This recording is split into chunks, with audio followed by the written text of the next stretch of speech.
Is it on?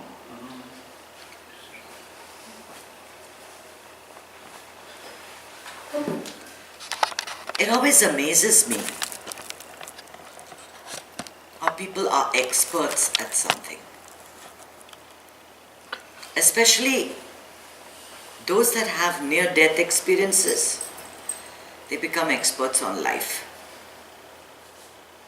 Because they've seen near-death, and now they're the experts on life, and they, some of them become really, people want to listen, people want to hear.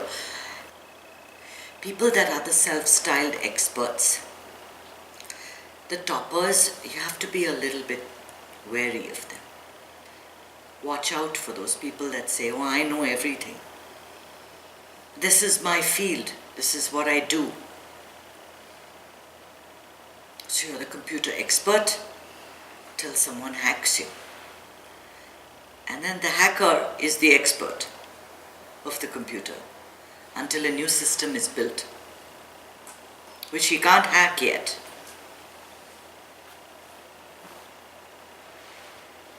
There has to be some level of humility, even in knowledge. For knowledge to be really appreciated, you have to see the humility. There are certain people where you know they have achieved a lot in their lifetime, in a short and few years, say 20, 40, 50, 60, whatever number of years we're living. There is only that much we can achieve, right? But some do much more. They get a jump start and they do much more.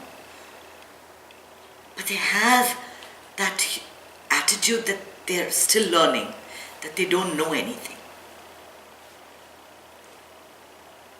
Like Gandhi. If you look at any pictures of Gandhi or any, you get a sense of that humility. When you see the Dalai Lama, he's a spiritual leader of the world, yet he is not telling, he is filled with wonder. Every day he's filled with wonder at the beauty of things. He's having aha moments all the time, revelations all the time. And I think the ones that have really achieved a lot don't need to prove anything to anybody. They don't need a Twitter account. They absolutely do not need it. I sometimes feel that that's the biggest sidetrack.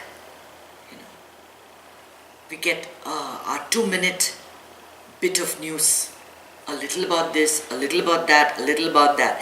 You ask all these children, oh, you heard about the latest bombing or the latest thing. Oh yeah, I heard. Ask them to give you details. Ask them to go a little deep. They won't know anything. It's all on the surface. A little bit of this, a little bit of that. We don't know anything. We don't know anything. If you guys are Game of Thrones fans, that's the line. You know nothing, Jon Snow. It always appeals to me. You know nothing. You haven't seen the world. We've touched a little of the surface. How much do we know? How much have we seen of life? How much have we faced? Yes, you might have lost a parent, I might have lost a parent.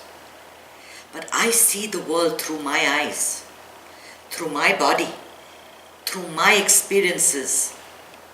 I feel the pain the way I have learned to feel the pain. I cannot understand, I cannot even know or begin to know what you're going through. Ever. We don't know anything. My reality is completely different from anybody else's. I am unique. Yet I'm the first person to admit I know nothing.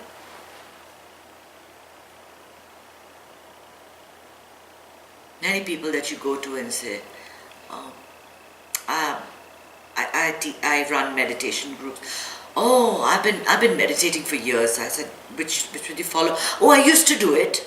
I've done it once or twice. They've been meditating for years, and they're the experts. So, it's like everywhere you go, everyone is trying to prove to someone else that they know it. Why? Why? Who does one need to prove anything to? Who is standing in judgment, deciding whether you're smart, you're successful, you're intelligent? And what does it matter what they think?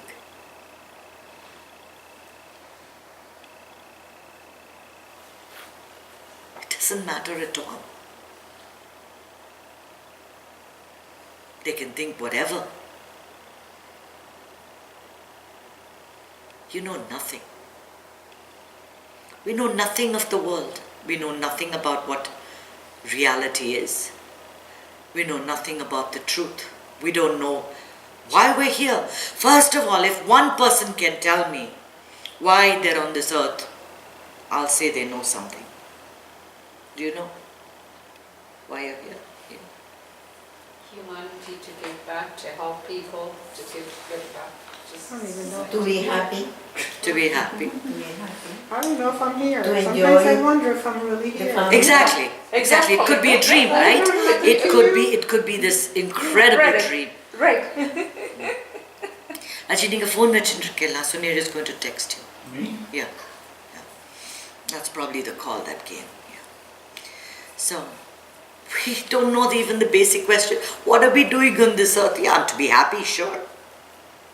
To give back to humanity. How much? What are you giving? How much? This much. This much. One dress, cupboard full of clothes. What are you giving? These are all idle words. Do we really know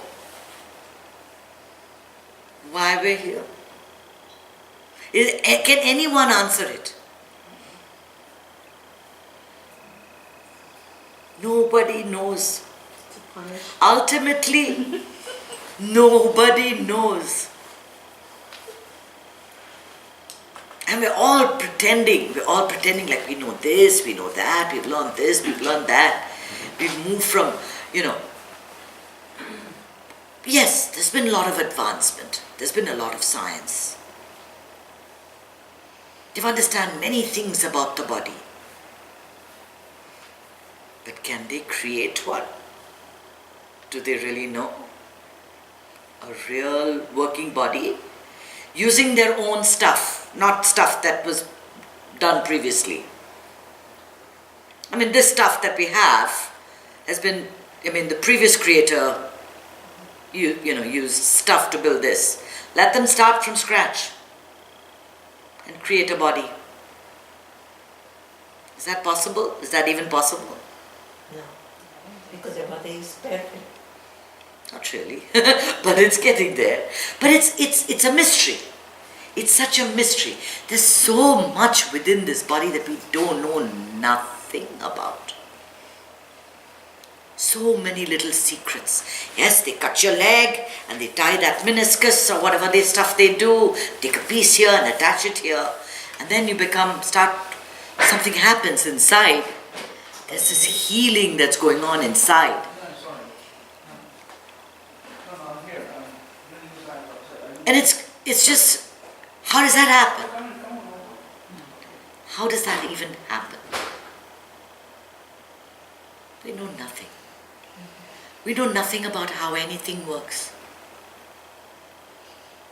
Everything's going smooth sailing. You're in a perfect job. And all of a sudden it's gone. Somebody is really hale and healthy and doing everything. And in 3 weeks they're dead. Sun is shining, everything is fine, and then you're hit by this unbelievable tornado. Hurricane. And my bathroom gets flooded. Who knows anything? Who knows anything? Especially when I'm in a group of people that, are the experts, are the toppers, I back off. I back off and I listen. I listen to everything that they have to say. Because I certainly don't want to win any argument. And recently, like he was just talking about these God men. A lot of people that in India, there's a huge thing about some God man who raped some of his devotees or something like that. And then they're calling every God man a fraud. Everyone's a fraud. Everyone's looking to pull everyone else down. Because they know more, right? They know better. They know better. So, Joel Osteen is being hauled up for not opening the church soon enough. So, I'm not there. I'm not here to argue. But I can tell you one thing. I'm very, very happy to know nothing, to have nothing, and to be ordinary. All these people that have $10 million homes and are celebrities and have all the money in the world, they're targets. They're targets for everyone's envy and jealousy and judgment. Everyone's trying to pull them down as fast as they've gone up. They can, anybody can make money, but God men certainly mustn't make money. Why not? Why can't a God man make money like everyone else? Live in a nice home. Why must he live in poverty? He's providing a service to you for which you pay. You're ready to pay $500 for an Armani bag, but you won't be ready to pay the same $500 for a month of peace. Whatever it is, we're judging everybody else. We think we know better than them. Do you? Can you do the things he's doing? On the one hand, it's always good to have these skeptics around to keep people in place, because you don't want the frauds and the people to be defrauded, and you don't want people to be hurt. It's excellent. We're so quick to criticize. We're so quick to criticize. We know nothing. We know nothing. It is so nice to be ordinary and anonymous, because then everything fills you with awe and wonder. Imagine not feeling any envy or jealousy, to have any greed, to have any anxiety about being wherever you are, however you are. Wouldn't that be wonderful? To just be happy and keep growing, keep learning, because you know nothing.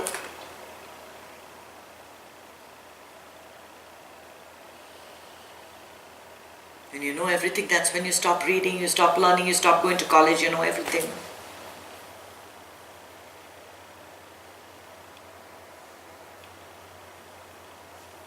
You need to fill your life with extraordinary experiences. Experiences that make you learn. There's self-esteem and then there's arrogance. They're all on a continuum. Self-esteem we need to feel like we're good people. I know something. And arrogance is I know it all, you know nothing. That's on the other side. I know everything, you know nothing. We don't want that. We want to be somewhere in the middle where you share your knowledge with everybody else. You respect everybody else's knowledge, everybody else's opinion. You don't spend your life in judgment, saying I'm better than you or I'm nothing compared to you. Both are equally bad. Both are equally bad, right? When you think you're less than someone else, but you You think that, oh, he knows everything. Somebody told me that. Your meditation is better than my meditation. You must be having much deeper experience. Why? It's the same grace. It goes into you, it goes into me. Why should mine be better than yours? And why should you envy that? It's yours if you want it. Everything is yours if you want it. You want that knowledge, you can get it. You want that experience, you can get it. Everything is attainable. But you have to start from a position of humility. When you start from a position of I know nothing, you have an empty space that's longing to be filled up. If you close the balloon, no air is going to go into it. And then you can't see what's written. You have to continually blow into it so that you can see finally everything comes out beautifully, perfectly. But you start a little bit and say, yeah, I've got it. This is my balloon. You're not going to see the writing on the balloon. There's a wonderful message on that. That is only going to come from a space of humility. I know nothing. I have nothing. Sometimes, after I finish talking, I don't have any ownership of what I say. Because my prayer right before I say it is that whatever needs to be heard, let it be said. So I don't like to have, quotations with my names on it. I'm not even saying it. It is just being said. Today my mother, she read a chapter from the book. She says, I don't believe you wrote that. I said, Mom, maybe I didn't. You ask any writer and they'll always tell you, it is just written through me. It is that feeling of the same energy that's everywhere, that's just going through me. Arrogance, a feeling of self-importance, these cut you off from people. They make you less connected to the world around you. And the way to connect more and more is just by accepting that you know nothing. Then you have conversations where you don't speak but you listen. You listen. And when you listen, you learn. Speak less. Speak as little as you want. I'm speaking for this 15-20 minutes. For a large portion of my day, I'm silent. I don't talk much. I don't have long phone conversations if I can help it. I listen. Even when I call my mother up every day, I call her up every day to make sure I do. But for the most part, I'm listening. I'm letting her speak. And when I listen, I hear, I understand, I learn. Become a good listener. Start from the position of I know nothing and see how much you will know. At the end of it, you'll be the wisest of the lot. The best advice I can give you, zip it up. No talking. Talk less. Be a minimalist. Use words as frugally as if you were on a diet. Minimum verbiage. Everybody will be happier for it. Nobody wants to hear unnecessary words and all these opinions and conversations. You're wasting your time and everybody else's time. Nobody cares what you feel about Trump, what you feel about Indian gurus, what you feel about global warming. Nobody wants to know. Maintain your silence. Keep to yourself. Keep it to a minimum.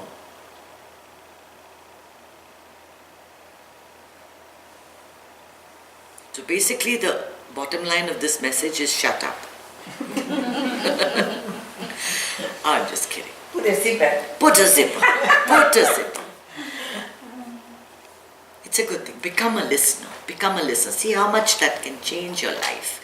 You know, if you listen to people, I think you learn a lot more than if you speak.